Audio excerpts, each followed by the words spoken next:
안녕하세요. 저는 가슴으로 낳아 키운 자식들한테 상처를 참 많이 받았던 60대 여자입니다. 제가 살아온 인생을 돌아보면 참 험난한 일도 많았지만 반대로 절 진심으로 위해주는 사람들 덕분에 힘이 되었던 적도 많았던 것 같아요.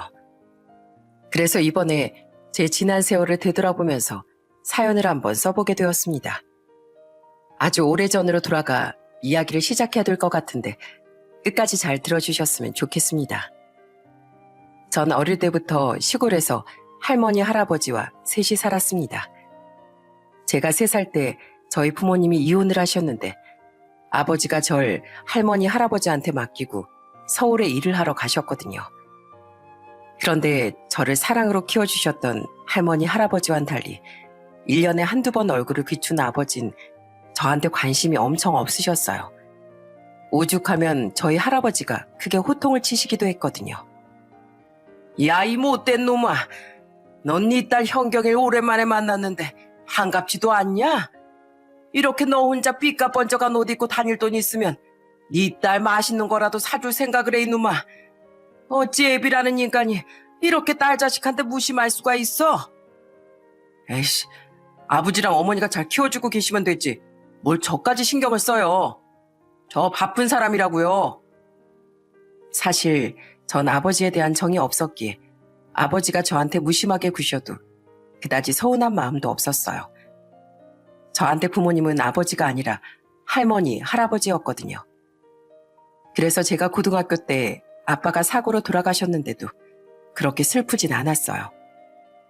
아버지가 돌아가셔서 슬프다기보단 펑펑 우시는 할머니, 할아버지의 모습에 가슴이 아팠던 게 더 컸던 것 같습니다. 저희 어머니는 재혼을 하셨다는 소식은 들렸는데 한 번도 절 찾아오지 않아 그냥 없는 사람이라고 생각하고 살았습니다. 그래도 할아버지, 할머니가 저를 사랑으로 잘 키워주셔서 말썽 한 번 안 부리고 번듯하게 자랄 수 있었어요. 그렇게 고등학교를 졸업한 전 공장에 들어가 일을 하게 되었습니다. 그러다가 20대 중반에 같은 공장에 다니던 남편을 만나 결혼을 하게 되었어요. 남편이 장남이라 시댁과 합가를 하게 되었는데 그때부터 생각지도 못한 지옥이 펼쳐지더군요. 저는 그 집안에서 며느리가 아니라 식모나 마찬가지였거든요. 어머님, 저 손이 너무 시려워서 그런데 설거지할 때 따뜻한 물까지는 안 바라니까 고무장갑만큼은 끼게 해주시면 안 될까요? 아예 안 된다니까 그래. 고무장갑 끼면 기름때가 제대로 지워졌는지 확인을 할 수가 없잖아. 결혼했으면 시애미 말을 들어야지. 왜 이렇게 말이 많어? 요즘엔 시모한테 할 말 다 하고 사는 며느리들도 많지만 제가 젊었을 적엔 그런 분위기가 아니었어요. 그래서 시모가 호되게 시집살이 시켜도 함부로 대들 수도 없었습니다. 그런데 정말 서러웠던 건 남편이랑 저를 밥으로 차별할 때였어요. 한 번은 시모가 남편과 시부가 다 발라먹고 뼈밖에 안 남은 생선을 저한테 먹으라고 주시는 거예요. 어머님, 저도 생선 좋아하는데 이거 먹을 게 하나도 없으니까 새로 구워 먹으면 안 될까요? 아이, 먹을 게 없긴 뭐가 없어. 손으로 잡고 쪽쪽 빨아먹으면 되겠구만. 너 이제 보니 아주 배가 불렀구나. 부모도 없는 애 데려다가 먹여주고 재워주고 하면 고마운 줄 알아야지. 어디서 지금 반찬 투정이야? 전 이렇게 서러운 일을 당할 때마다 항상 절 아껴주고 사랑해 주셨던 할머니와 할아버지가 생각나더라고요. 하지만 시모는 저를 친정에도 잘 못 가게 했어요. 여자가 시집을 왔으면 시댁 귀신 되는 거 몰라? 결혼한 지 3년이 되도록 애는 하나 못 낳는 애가 어딜 친정에 기웃거리려고 그래? 어머님, 저희 할머니랑 할아버지 못 뵌 지 오래돼서 그래요. 이번 한 번만 다녀오게 해주시면 안 될까요? 안 된다니까 그러네. 시애미가 안 된다면 안 되는 거지. 왜 이렇게 시끄럽게 굴어?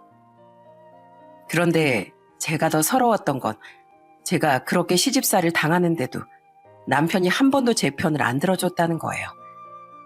그날도 오히려 시모 편을 들면서 저한테 뭐라고 하더라고요.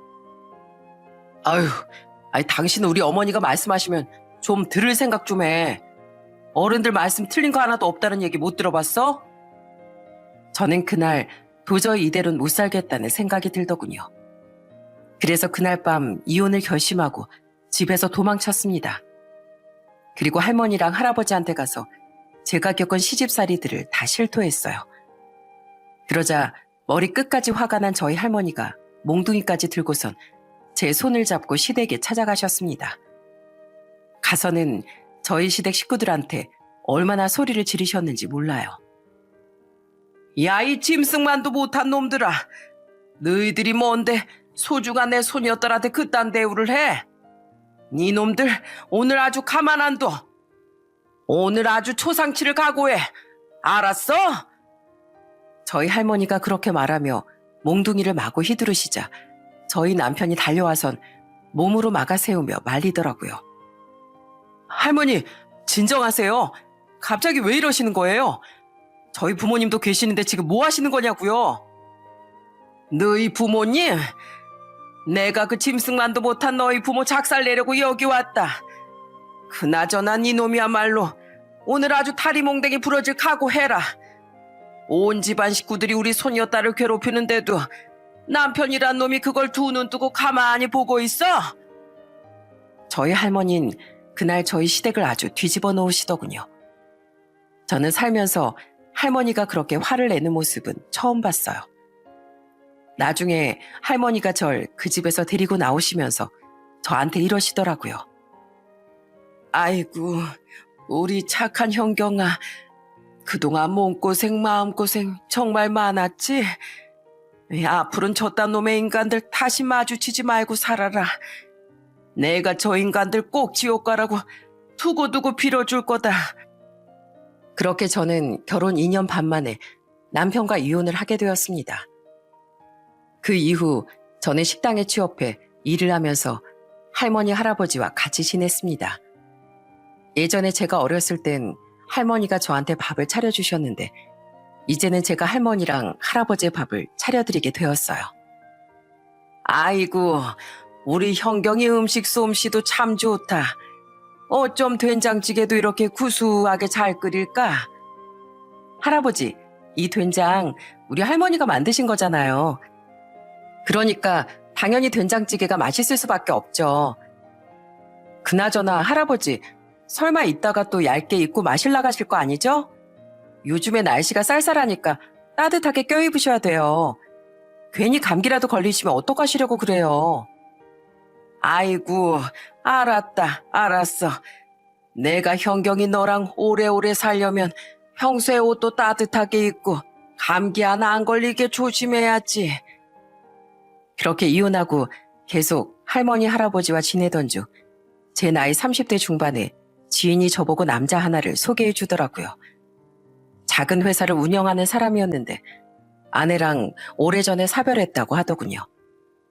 자식이 셋 있긴 했지만 정말 좋은 사람이니 딱 한 번만 만나보라고 하도 얘기를 하길래 그냥 예의상 한 번 나가게 되었습니다. 그런데 막상 만나보니까 사람이 정말 좋아 보이더라고요. 말 하나도 되게 예의 바르게 하는 사람이었죠. 형경 씨, 저 솔직히 오늘 나오는 거 엄청 망설였습니다. 제가 홀몸도 아니고 자식이 셋이나 있는 사람이라 형경 씨 같은 분한테 괜히 민폐 끼치는 것 같았거든요. 소개해준 분한텐 제가 잘 말씀드릴 테니까 불편하시면 지금 그냥 일어나셔도 됩니다. 아니에요. 저 그렇게 불편하지 않아요. 그나저나 아내분이 막내딸을 낳자마자 돌아가셨다고 들었는데 남자분 혼자서 애들 셋이나 키우느라 고생 참 많이 하셨겠어요. 그런 힘든 상황에서도 끝까지 자식들 책임지시는 그 모습이 정말 대단하신 것 같아요. 사실 제가 부모한테 버림받은 거나 마찬가지였기 때문에 혼자서 애를 셋이나 키우는 그 모습이 책임감 있고 좋아 보이더라고요. 마침 저랑 말도 잘 통하고 성격도 좋은 것 같아서 계속 그 남자 만나게 되었습니다. 그러다가 슬슬 재혼 얘기가 나오게 되었는데 저는 재혼하기 전에 애들하고 친해지는 게 좋을 것 같아 애들을 소개시켜달라고 했습니다. 처음엔 8살이었던 막내딸을 먼저 소개시켜줬는데 성격도 밝고 너무 귀엽더라고요. 아줌마가 우리 아빠 친구예요? 우리 아빠 맨날 용식이 삼촌만 만나는 줄 알았는데. 아줌마는 아빠 친구야. 그래서 말인데 아줌마가 앞으로 상미 너랑도 친하게 지내도 될까? 아줌마 음식도 잘하니까 앞으로 상미 너한테 맛있는 것도 많이 해줄게. 우와, 정말요? 아싸. 아줌마, 그러면 앞으로 우리 아빠랑만 놀지 말고 저랑도 같이 놀아요. 네? 그런데 처음부터 절 잘 따르던 막내딸과는 달리 당시 15살, 14살이던 큰아들과 작은아들은 저를 마음에 안 들어 하더군요. 아줌마, 우리 아빠 애인이에요? 왜 우리한테 친한 척하고 난리예요? 전 아줌마 싫거든요? 애들이 대놓고 절 싫어하니까 예비 남편이 애들을 따끔하게 혼내더라고요. 그러더니 나중에 저한테 얘기하길 애들이 친엄마가 돌아가신 후 성격이 삐뚤어진 것 같대요. 저는 그 아이들이 가지고 있는 마음의 상처를 보듬어주고 싶다는 생각이 들었습니다. 그 후 예비 남편을 저희 할머니 할아버지한테도 소개시켜드렸는데 두 분 다 예비 남편을 마음에 들어 하시더군요. 그렇게 저는 30대 중반에 재혼을 하게 되었습니다. 그런데 저한테 호된 시집살이만 시키던 전 시댁과는 달리 이번 시부모님은 정말 좋은 분들이었어요. 처음 제가 남편과 재혼을 했을 때 시어머니께서 제 손을 꼭 잡고 이러시더라고요. 며느라, 앞으로 우리 집에서는 아무것도 하지 말고 그저 너 편한 대로만 지내렴. 그나저나 밥대가 다 됐는데 뭐 먹고 싶은 건 없니? 말만 하면 내가 뭐든지 해줄 테니까 얼른 말해보거라.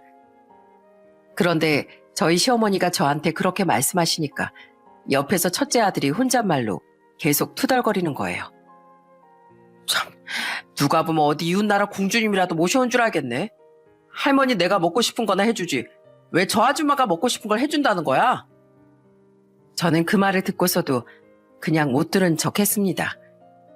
첫째 아들과 둘째 아들은 이미 중학생이고 사춘기였기 때문에 저를 받아들이는데 시간이 많이 걸릴 수밖에 없다고 생각했거든요.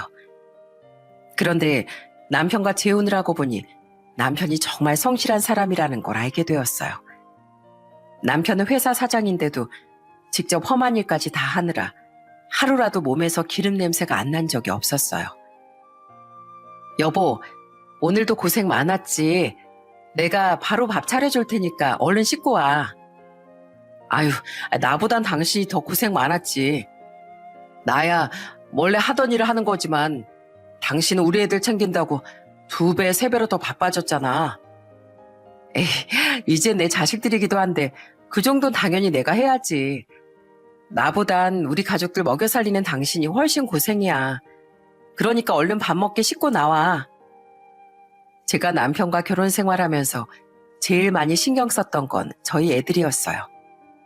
애들한테 진짜 엄마가 되어주고 싶어서 친해지려고 많이 노력을 했거든요.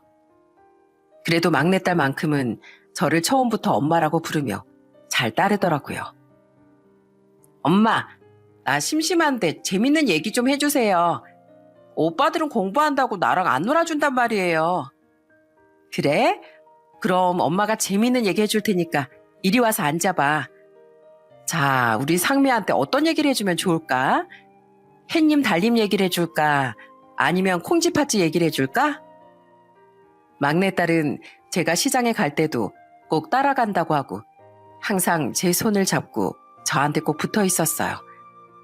그런데 막내딸과는 달리 첫째 아들과 둘째 아들은 저를 여전히 미워했습니다. 일부러 아들들이 좋아하는 반찬으로 밥을 차려주는데도 맨날 밥 먹기 싫다고 소리를 지르더라고요. 아, 진짜 안 먹는다고 했잖아요. 먹기 싫다는데 왜 자꾸 차려주는 거예요? 병수야, 너 소세지 볶음 좋아하잖니. 엄마가 너 좋아하는 소세지 볶음 했으니까 한 입만 딱 먹어보면 안 될까? 먹어보고 맛 없으면 다시 해줄게. 아, 싫다고요. 도대체 싫다고 몇 번을 얘기해요? 아줌마 사람이 한번 말하면 못 알아들어요? 진짜 짜증나 죽겠네. 첫째 아들은 그렇게 말하고선 본인 앞에 있던 밥그릇을 통째로 들고 가 설거지통에 부어버리더군요. 저는 그 모습을 보고 너무 속상해서 눈물까지 나오더라고요. 그래도 저는 애들한테 조금이라도 더 다가가 보려고 정말 노력을 많이 했습니다. 애들이 집에서 숙제라도 하고 있으면 과일을 예쁘게 깎아서 옆에 갖다 주기도 했어요.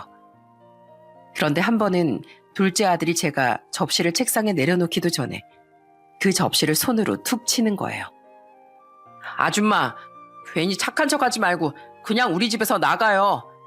우리 아빠가 중소기업 사장님이니까 괜히 돈 노리고 우리 집에 들어온 거잖아요. 아니야. 나 너희 아빠 돈 노리고 들어온 거 절대 아니야. 난 너희한테 엄마가 되어주고 진정한 가족이 되고 싶어서 이 집에 들어온 거야. 거짓말 하시네. 우리 엄마 나 어릴 때 진작에 돌아가셨거든요. 그러니까 우리 엄마 행세하지 말아요. 게다가 아들들은 일부러 저를 못살게 굴기도 했습니다. 제가 집에서 청소라도 하고 있으면 일부러 제 앞에다가 먹다 남은 과자 봉지를 버리더라고요. 병수야, 과자 먹은 봉지는 쓰레기통에 넣어야지. 이렇게 아무데나 버리는 거 아니야. 왜요? 어차피 아줌마가 치울 거 아니었어요? 아줌마 우리 집 가정 보려고 들어온 거잖아요. 제가 아무리 노력을 해도 아들들은 절 받아주질 않더군요. 그런데 어떻게든 참아보려고 했던 저와는 달리 남편의 애들이 버릇없게 굴 때마다 엄청 무섭게 혼내더라고요. 너희들 엄마한테 자꾸 버릇없게 할 거야? 너희 엄마가 우리 집에 와서 너희 밥 차려주고 빨래해주고 살림하느라 얼마나 고생하시는지 알아? 너희 엄마 덕에 편하게 공부하고 있으면서 왜 고마운 줄도 모르고 함부로 행동하냔 말이야? 아니, 함부로 행동한 게 아니라 그냥 요즘에 성적이 잘 안 나와서 기분이 안 좋아서 그랬던 거예요. 네 기분이 안 좋으면 엄마한테 그렇게 화풀이 해도 되는 거야? 그리고 너희 언제까지 엄마한테 아줌마라고 할 거야? 내가 그동안은 너희들 적응할 시간이 필요하니까 두고 봤다만 이제 더는 안 되겠다. 너희 다음부터 엄마한테 아줌마라고 부르고 함부로 대하면 아빠가 가만 안 둘 줄 알아. 알았어? 저한텐 늘 함부로 대하던 아들들이 그래도 저희 남편 앞에선 꼼짝도 못하더라고요. 저희 남편이 키도 180이 넘고 덩치가 커서 예전에 씨름 대회에도 나갔다고 했는데 아무래도 덩치 큰 어른이라 아들들이 무서워하는 것 같았어요. 그래서 그때부턴 아들들이 저한테 엄마라고 부르긴 하더라고요. 물론 아들들이 저를 안 좋아해서 힘들 때가 많았지만 그래도 막내딸만큼은 저를 잘 따라줘서 정말 좋았습니다. 그리고 남편을 만나 또 얻게 된 좋은 인연이 한 명 더 있었어요. 그건 바로 변호사로 일하고 있는 남편의 친구였습니다. 그 친구는 저희 집에 자주 놀러 왔는데 올 때마다 한 번도 빈손으로 오는 적이 없었어요. 재수씨, 저 왔습니다. 오늘 여기 오다 보니까 길에서 귤을 팔길래 한 봉지 사왔어요. 재수씨 귤 좋아하시죠? 아휴, 그냥 오셔도 되는데 뭘 또 이런 걸 사오셨어요. 그나저나 식사는 하셨어요? 식사 안 하셨으면 제가 얼른 밥 차려드릴게요. 그 친구는 저희 남편이 거래처에서 돈을 못 받는 경우가 생기면 소송도 대신해주는 정말 좋은 친구였어요. 저는 남편 덕에 정말 좋은 사람을 알게 되었구나 하고 생각했습니다. 그렇게 시간이 흘러 남편과 재혼을 한 지도 어느덧 5년이 흘렀습니다. 그런데 그때쯤 저한텐 정말 가슴이 찢어지는 일이 발생하고 말았어요. 평소에 지병이 있던 저희 할아버지가 돌아가시고 말았거든요. 할아버지, 가지 마세요. 저 아직 할아버지 보내드릴 준비가 안 됐단 말이에요. 제발 몇 년이라도 더 제 옆에 계셔주시면 안 돼요? 제발요. 그렇게 슬픔 속에 할아버지를 떠나보내드린 후 전 혼자 계신 할머니가 걱정돼 최대한 자주 찾아뵈려고 노력했습니다. 남편도 절 위해 주말마다 절 할머니 댁에 데려다주고 같이 병원도 모시고 가고 저희 할머니를 엄청 챙겼어요. 그런데 할아버지가 떠나신 게 너무 충격이 크셨던 걸까요? 너무 큰 슬픔에 하루하루 말라가시던 저희 할머니도 할아버지가 돌아가신 지 2년 만에 세상을 떠나시고 말았습니다. 전 제 옆을 든든하게 지켜주시던 할머니, 할아버지가 두 분 다 없다고 생각하니까 하늘이 무너지는 것 같더라고요. 그때 절 따뜻하게 안아준 게 바로 저희 남편이었어요. 여보, 당신 마음이 얼마나 슬플진 알지만 그래도 당신 옆에 내가 있잖아. 당신 이제 혼자 아니야. 당신 힘들 때마다 내가 지켜줄 테니까 언제든지 나한테 기대해. 알았지? 아마 제가 남편과 재혼하지 않았다면 더 이상 살아갈 희망을 잃었을지도 모릅니다. 제 곁에 가족이 이제 하나도 안 남았을 테니까요. 할머니까지 돌아가신 게 너무 슬프고 힘들었지만 그래도 전 새로 꾸린 가정을 위해 힘을 내야 했습니다. 그래서 애들 학비라도 보태고 싶어 작은 김밥집을 운영하기 시작했어요. 저희 막내딸은 학교 끝나고 꼭 김밥집에 와서 사소한 거라도 도와주려고 하더군요. 엄마, 행주 어디 있어요? 테이블 제가 닦을게요. 아유, 학교 끝났으면 집에 가서 공부나 하지. 뭐하러 여기로 왔어? 테이블은 엄마가 닦으면 되니까 이 김밥이나 가져가서 오빠들이랑 나눠 먹어. 싫어요. 오빠들은 맨날 성질만 부리고 말도 안 통해서 오빠들이랑 같이 먹기 싫단 말이에요. 난 엄마 옆에서 이렇게 꼭 붙어 있는 게 제일 좋다고요. 그런데 뭐라도 저를 도와주려고 했던 막내딸과는 달리 아들들은 제가 김밥집 하는 게 창피했었나 봐요. 한 번은 제가 팔고 남은 김밥을 집에 가져갔는데 둘째 아들이 투덜거리면서 이러는 겁니다. 아휴, 이놈의 김밥 지긋지긋해 죽겠네. 우리 아빠는 중소기업 사장님인데 엄만 김밥집 사장이 뭐야. 수준이 안 맞아도 적당히 안 맞아야지. 그런데 씻고 나오다 그 얘기를 들은 남편이 또 불같이 화를 내더라고요. 병진이 너 지금 뭐라고 그랬어? 너희 엄마가 너희 학비 벌어보겠다고 김밥집에서 얼마나 고생하시는데 네가 감히 그따위로 얘기를 해? 아니에요. 저 그런 얘기 안 했어요. 거짓말하지 마. 아빠가 똑똑히 들었는데 어디서 발뺌을 하고 있어? 너 계속 이딴 식으로 하면 용돈도 아주 끊어버릴 줄 알아? 알겠어? 아들들은 용돈 끊기는 건 싫었는지 남편 앞에선 정말 찍소리도 못하더군요. 그 후 시간이 흘러 저희 아들들은 대학을 졸업하고 직장에 들어가게 되었습니다. 그러다 첫째 아들이 30대 초반에 결혼을 하게 되었어요. 저는 제가 시집살이를 당했던 경험이 있었기 때문에 며느리한테 정말 좋은 시어머니가 되고 싶었습니다.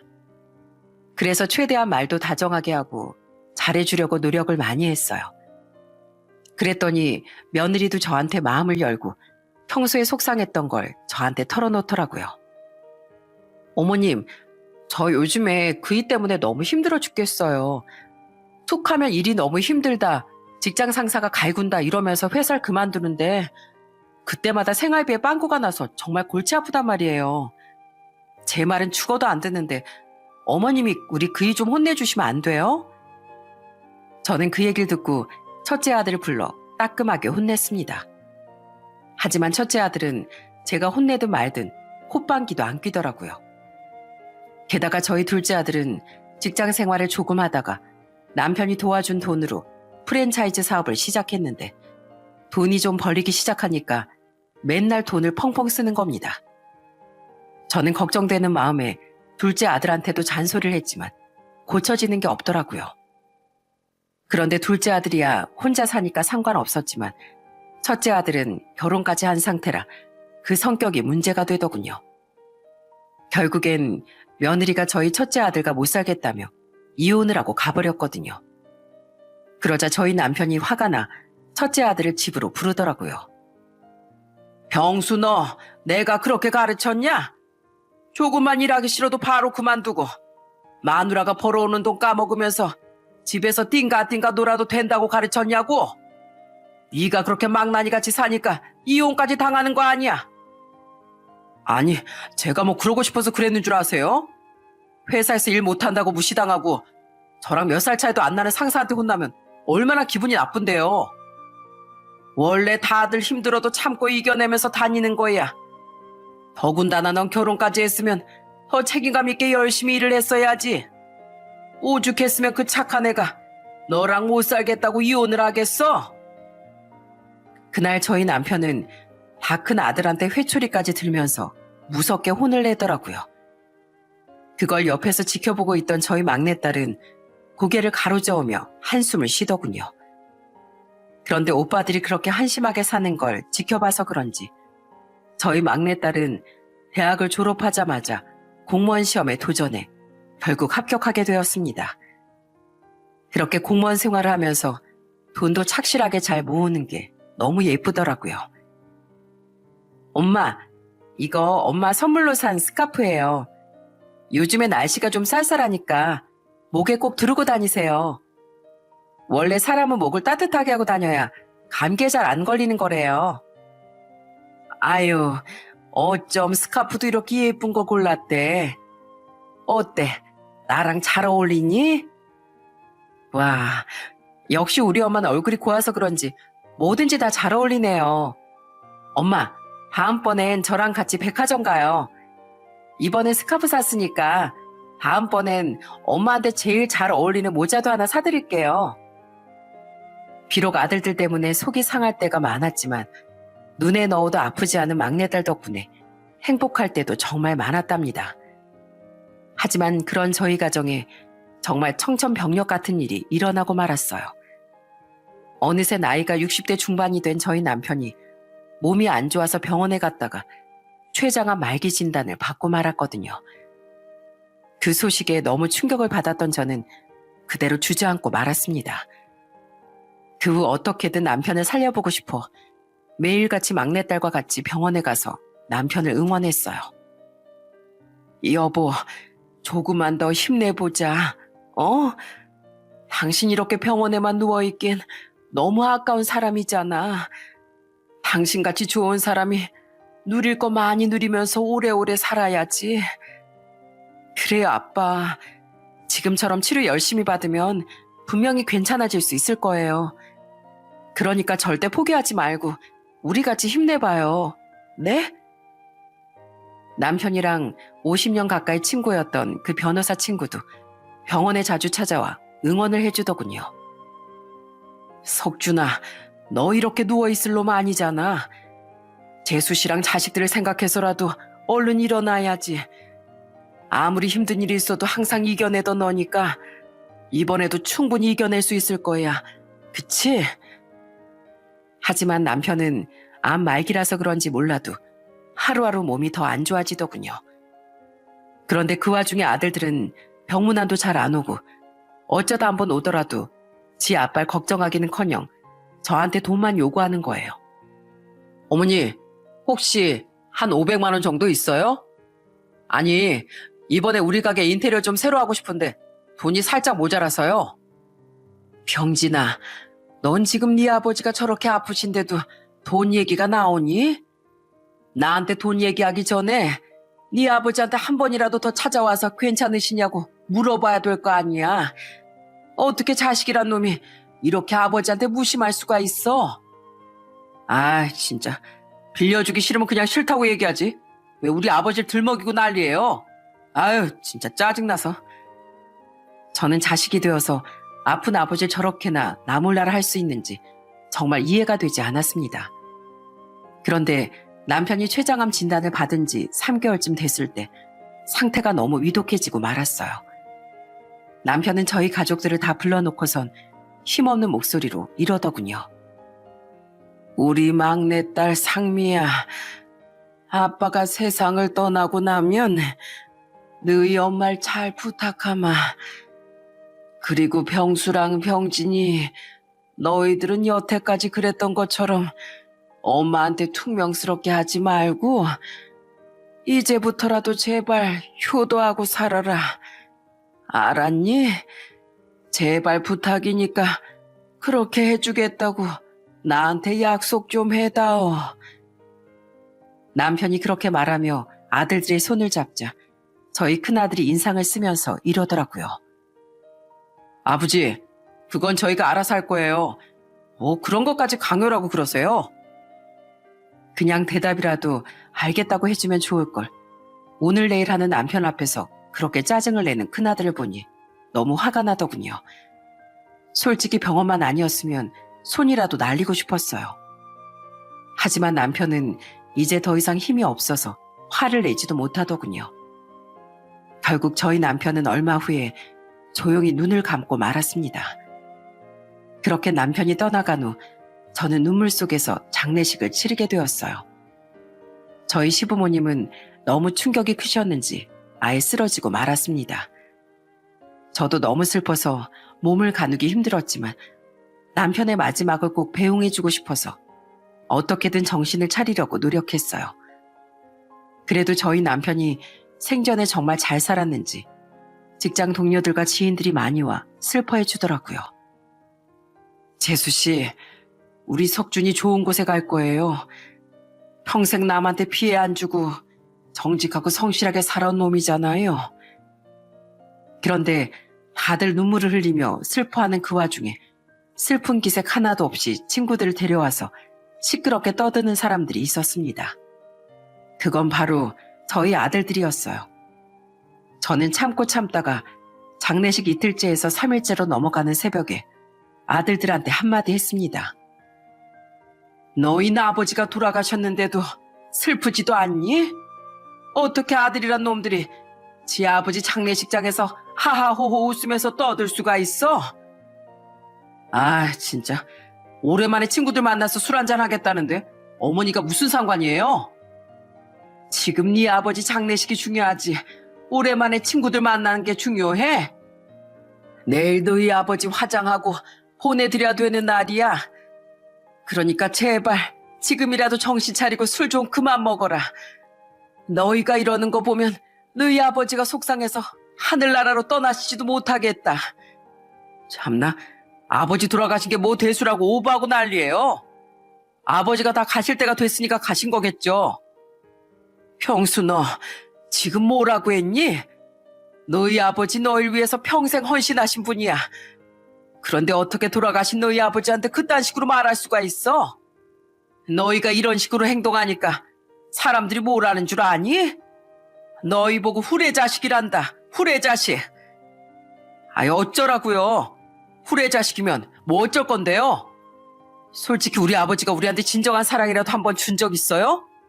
어머니한테 미쳐가지고선 우리 나몰라라 했잖아요. 그게 무슨 소리야? 너희 아버진 평생 너희밖에 모르는 사람이었어. 그러니까 너희들이 그렇게 망나니처럼 굴어도 여태까지 아들로 품어주신 거야. 그런데 너희가 어떻게 이딴 소리를 하니? 제가 그렇게 말하며 화를 내자 어느새 제 옆에 다가온 막내딸이 아들들한테 같이 화를 내주더라고요. 오빠들, 지금 제정신이야? 우리 아빠 이제 돌아가셔서 더는 못 봐. 그런데 어떻게 아들이란 인간들이 이런 식으로 행동할 수가 있어? 오빠들이 그러고도 자식이야? 자식이냐고. 참, 넌 또 무슨 상관이야? 하긴 너야 맨날 어릴 때부터 어머니 옆에 딱 붙어가지고선 맨날 어머니 편만 들었지? 그러니까 어머니가 너 믿고 여태까지 설친 거잖아. 뭐라고? 오빠 지금 말 다 했어? 오빠, 우리 엄마 피 한 방울 안 섞인 우리들을 무려 26년 동안이나 키워주신 분이야. 오빠들이랑 내가 성인 되어서도 우리 뒷바라지 하느라고 고생 많이 하신 분이라고. 그런데 어떻게 우리 엄마한테 설쳤다는 식으로 얘기를 해? 우리 엄마한테 감사하다고 인사하지 못할 망정 왜 이 나이 먹도록 아직까지 못된 말만 골라 하냐고.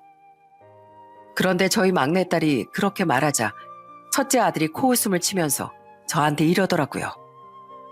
그래, 키워준 건 키워준 거니까 인사만 하면 되지? 어머니, 26년 동안 저희 키워주셔서 감사한데요. 이제 아버지 돌아가셨으니까 남남으로 살아도 되죠? 그동안 아버지 때문에 어쩔 수 없이 어머니라고 불렀지만 애초부터 우리 어머니도 아니시잖아요.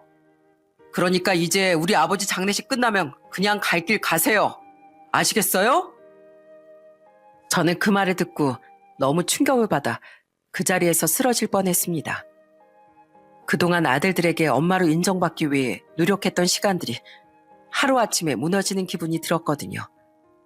그런데 그때 누군가가 우리 쪽으로 성큼성큼 걸어오더군요.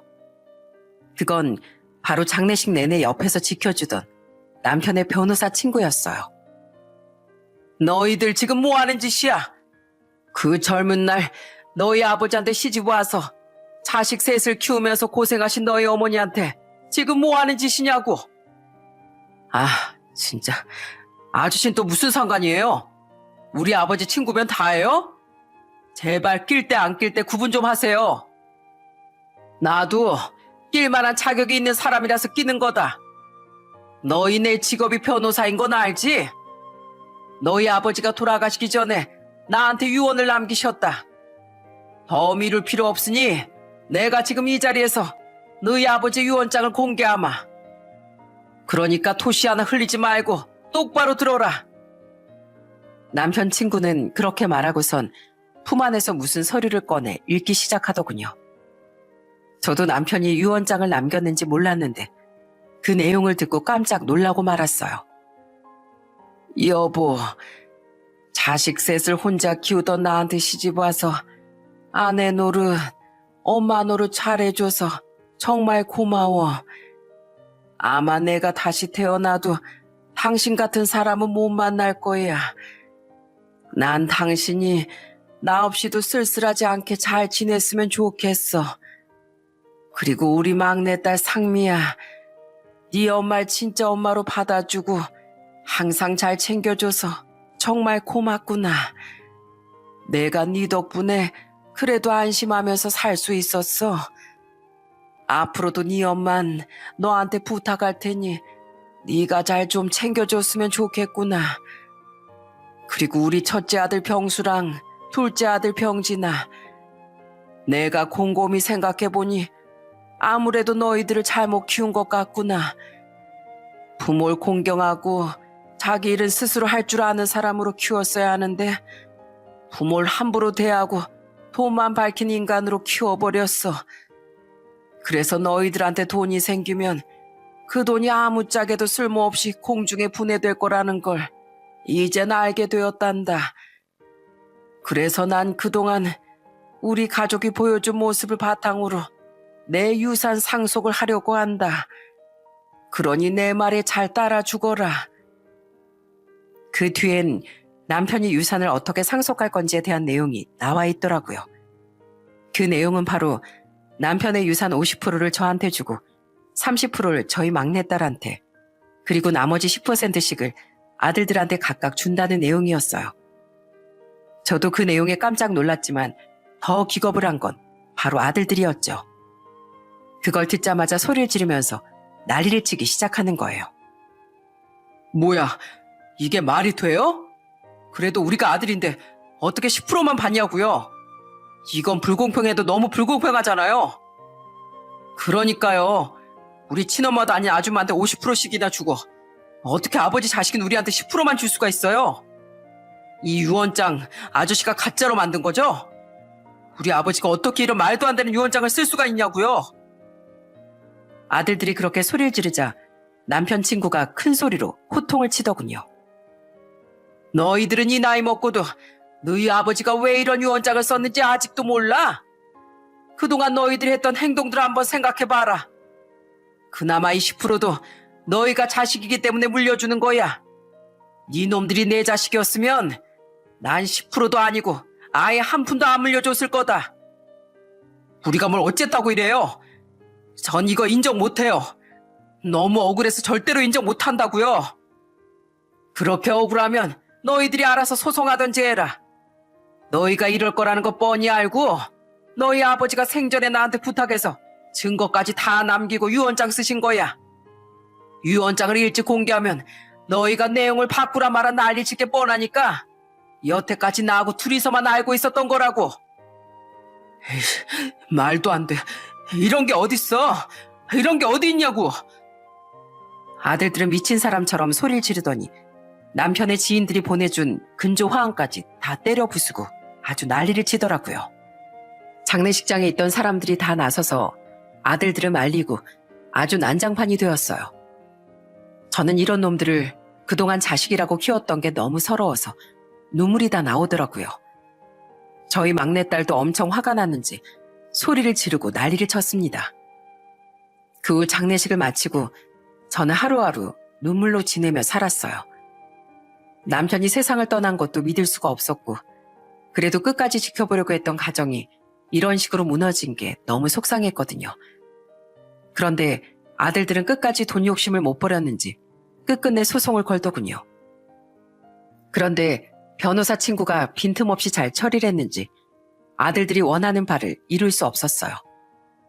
그런데 그렇게 되고 나니까 아들들이 절 찾아와선 돈을 내놓으라고 난리를 치기 시작하는 거예요. 아줌마, 좋은 말로 할 때 당장 돈 내놔. 아줌마는 남이고 난 우리 아버지 아들이잖아. 아들인 내가 아줌마보다 유산을 적게 받는 게 말이 된다고 생각해? 그러고 보니까 아줌마 처음부터 우리 아버지 재산 노리고 우리 집에 들어온 거지? 역시 내가 그럴 줄 알았어. 26년 동안 착한 척 하더니 결국에 우리 아버지 꼬드기는 거 성공했네. 그러니까 우리 아버지가 아줌마한테 그 많은 돈을 남긴다고 유언장까지 썼지. 안 그래? 그 말에 너무 화가 나 한마디 하려던 그때 저희 막내딸이 먼저 나서더군요. 야, 네가 사람이냐? 우리 엄마가 그동안 우리 가족을 위해 얼마나 헌신했는데 무슨 돈을 노리고 우리 아빠를 꼬드겼다고 그래? 그러는 너희 둘이야말로 우리 아빠한테서 돈 뜯어내려고 혈안이 되어 있었잖아.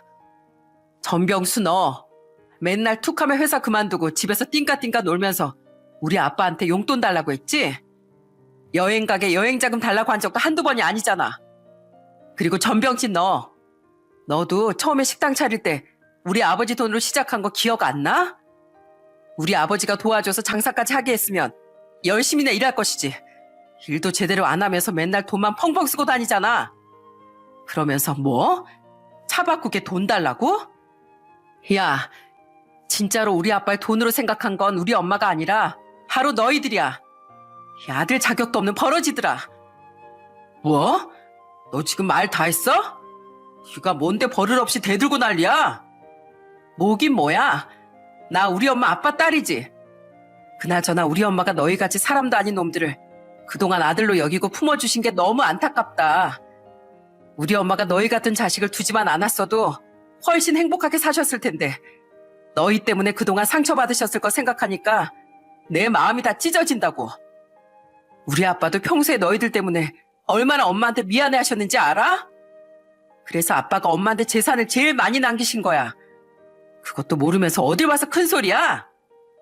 참, 넌 지금 아버지 유산 30%나 받아서 아쉬울 거 없다 이거지? 이제 보니까 너랑 저 아줌마랑 편먹고 아버지 구워 삶았네. 그렇게 둘이 맨날 붙어 다니더니 아주 상여가 따로 없어.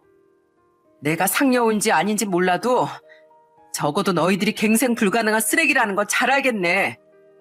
어차피 소송에도 실패했다며? 그럼 그냥 잔말 말고 꺼져. 내가 제일 사랑하는 우리 엄마한테 더 이상 함부로 하지 말고. 너희들 한 번만 더 찾아오면 내가 그땐 가만히 안 둘 줄 알아? 한 번만 더 우리 엄마 가슴에 빗을 꽂으면 내가 아주 너희들한테도 똑같이 해줄 거라고. 알았어? 막내딸은 그렇게 말하고선 억지로 아들들을 밀어서 쫓아내버리더군요. 그러더니 제 손을 꼭 잡고 이렇게 말했습니다. 엄마, 이제 저 인간들을 그냥 잊어버려요. 엄만 그래도 저 인간들을 자식이라고 여태까지 감싸줬는데 저 인간들은 그게 고마운 줄도 모르는 놈들이라고요. 엄마한테 자식은 그냥 나 하나예요. 그러니까 저 인간들이 찾아오면 절대로 만나지도 말고 돈 달라고 해도 절대 한 푼도 주지 말아요. 알았죠? 알았다. 알았어. 나도 이제 더 이상 아들은 없다고 생각하련다. 난 내가 최대한 참고 잘해주면 언젠간 걔들이 날 엄마라고 조금이라도 인정해 줄 줄 알았는데 이제 보니 다 헛수고였던 것 같구나. 네 말대로 이제 나한테 자식은 너 하나뿐이다. 이렇게 내 옆에 있어줘서 고맙다. 우리 딸 현경아. 그날 저 막내딸과 끌어안고 얼마나 울었는지 모릅니다. 그리고 저는 그날 이후로 아들들을 마음속에서 완전히 끊어냈습니다. 그 이후에도 아들들이 돈 달라고 몇 번 찾아왔었는데 그때마다 저희 딸이 아예 접근도 못하게 쫓아내버리더군요. 어느 순간부턴 찾아오지 않길래 저도 그냥 딸과 조용히 오순도순 지냈습니다. 이젠 더 이상 절 엄마로 인정해주지 않는 아들들 때문에 전전긍긍할 일도 없으니까 너무 마음이 편하더라고요. 비록 남편은 세상을 떠났지만 제가 제일 사랑하는 저희 딸이 곁에 있어줘서 너무 행복했어요. 그런데 시간이 흘러 남편이 세상을 떠난 지 2년 정도 되었을 때였어요. 그동안 연락이 없던 아들들이 갑자기 저한테 찾아와서는 아쉬운 소리를 하기 시작하는 거예요. 어머니, 그동안 잘 지내셨어요? 어디 편찮으신 데는 없으시고요? 누가 네 어머니야? 난 너희 같은 자식들 둔 적 없으니까 썩 꺼져라. 어머니, 이러지 마시고 저희랑 얘기 좀 해요. 저희도 그동안 어머니한테 함부로 한 거 반성 엄청 많이 했어요. 그래도 어머닌 아버지한테 받은 유산이 많아서 아직 여유로우시잖아요. 그래도 저희가 어머니 자식들인데 저희 조금만 도와주시면 안 될까요? 저희가 지금 너무 힘들어서 그래요. 너희가 힘들든 말든 나랑 무슨 상관이야. 애초에 날 엄마로 생각 안 한 건 바로 너희들 아니었니? 그러니까 나도 이제 너희를 자식으로 생각하지 않는다. 어차피 내 자식들도 아닌데 왜 나한테 도와달라고 하는 거야? 부탁할 사람이 어머니밖에 없어서 그래요. 어머니도 아시다시피 제가 직장을 엄청 옮겨 다녔잖아요. 그런데 나이도 있다 보니까 받아주는 회사가 없어요. 그렇다고 택배 상하차나 막노동 같은 걸 할 수도 없잖아요. 제가 팔팔한 20대도 아니고 이제 나이가 40대인데 그런 걸 힘들어서 어떻게 해요? 그래요, 어머니. 형도 형이지만 저도 힘들단 말이에요. 원래 하던 식당이 잘 안 돼서 얼마 전에 폐업했는데 새로 사업을 하려고 보니까 돈이 너무 많이 들어가서 할 수가 없어요. 아버지한테 받은 유산은 이미 다 써서 없는데 어머니가 이번에 저랑 형 좀 도와주시면 안 될까요? 그 전엔 저를 사람 취급도 안 하고 함부로 대하던 아들들이 이제 돈이 떨어지니까 저한테 매달리는 모습이 너무 어이가 없더군요. 하지만 전 이미 아들들을 마음에서 끊어냈기 때문에 절대 도와줄 생각이 없었습니다. 너희들 일은 너희들이 알아서 해라. 난 그 오랜 세월 너희들한테 할 만큼 했으니까 더 이상 너희 같은 것들한테 한 푼도 도와주고 싶은 생각 없다. 그러니까 당장 자리에서 일어나서 돌아가거라. 어머니, 제발 한 번만요. 제발요. 이번엔 저희 딸이 아닌 제가 아들들을 집 밖으로 쫓아냈어요. 앞으로 또 찾아오더라도 절대 도와줄 생각이 없습니다. 외출했다가 나중에 돌아온 저희 딸이 이 얘기를 듣더니 저한테 정말 잘했다고 하더라고요. 전 앞으로 남편이 물려준 유산을 소중하게 간직하다가 나중에 제가 세상을 뜨는 날 하나밖에 없는 저희 딸한테 그대로 물려줄 생각입니다.